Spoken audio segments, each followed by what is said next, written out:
네, 충남 부여의 한 마을에서 마을 주민들이 동네 야산에 장사를 지내러 가는 장의차를 막고 유족에게 이른바 통행세 수백만 원을 받았다는 사실이 알려지면서 논란이 되고 있는데요.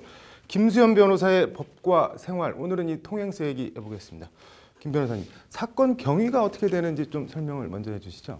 네, 지난 8월 8일 충북 부여의 한 마을에서 어머니의 장지로 향하던 유족들의 장의차를 이 마을 주민들이 막아서면서 이 마을 주변에 묘를 만들려면 500만 원을 내야 한다고 현금을 요구하였습니다. 그래서 유족들은 이에 항의하면서 반발하였지만 계속 시간이 지체되자 결국 마을 주민들에게 350만 원을 내고 지나간 사건입니다. 이게 뭐 관례적으로 그럼 그동안 장의차 지나갈 때마다 쭉 그렇게 해왔다는 건데 이장 등 마을 주민들이 입건이 경찰에 됐다고 하는데 혐의가 어떻게 되나요? 네, 형법상 장례식 등의 방해죄가 적용이 되었습니다. 장례식 등의 방해죄는 장례식의 정상적인 진행을 곤란하게 하는 행위를 하였을 때 성립을 하는데요. 뭐 구체적인 수단이나 어떤 행위에는 제한이 없고 다만 객관적으로 보았을 때 장례식의 정상적인 진행에 지장을 줄 만한 행위를 함으로써 장례식의 절차와 평온을 저해할 만한 위험이 초래될 수 있을 때 성립을 하게 됩니다. 뭐 장례식 등 방해 혐의, 뭐 별 혐의가 다 있네요. 형량이 어떻게 되나요, 그런데? 네, 좀 생소한 죄명일 수도 있는데요. 장례식 등의 방해죄가 성립할 경우에는 3년 이하의 징역 또는 500만 원 이하의 벌금에 처해지게 됩니다. 네, 3년 이하의 징역이면 뭐 가벼운 것 같지는 않은데 공갈이나 협박 같은 거에는 해당이 안 되나요? 네, 이 사안의 경우에는 어쨌든 마을 주민들이 돈을 요구하면서 돈을 주지 않으면 이 마을을 지나갈 수 없다고 그 유족들에게 협박을 하였고 또 이에 공포심을 느낀 유족들이 일정 현금을 지급한 사안에 해당이 되기 때문에 공갈죄가 성립을 하게 됩니다.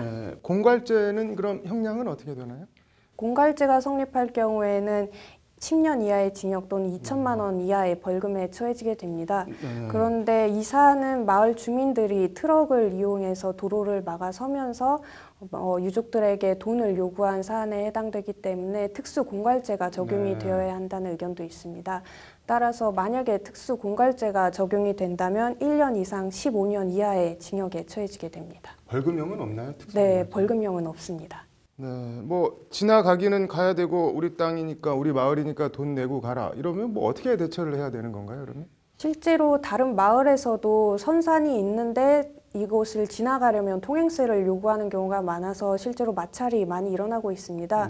그런데 유족들 입장에서는 뭐 경찰을 부르거나 해서 마냥 시간을 지체할 수는 없는 상황이기 때문에 실제로는 돈을 지급하거나 아니면 마을 주민들에게 계속 간곡하게 요청을 해서 지나가거나 아니면 어떤 경우에는 새벽에 몰래 지나가는 경우도 있다고 합니다. 그러면은 뭐 방법이 없는 건가요? 그렇게 막고 있으면은?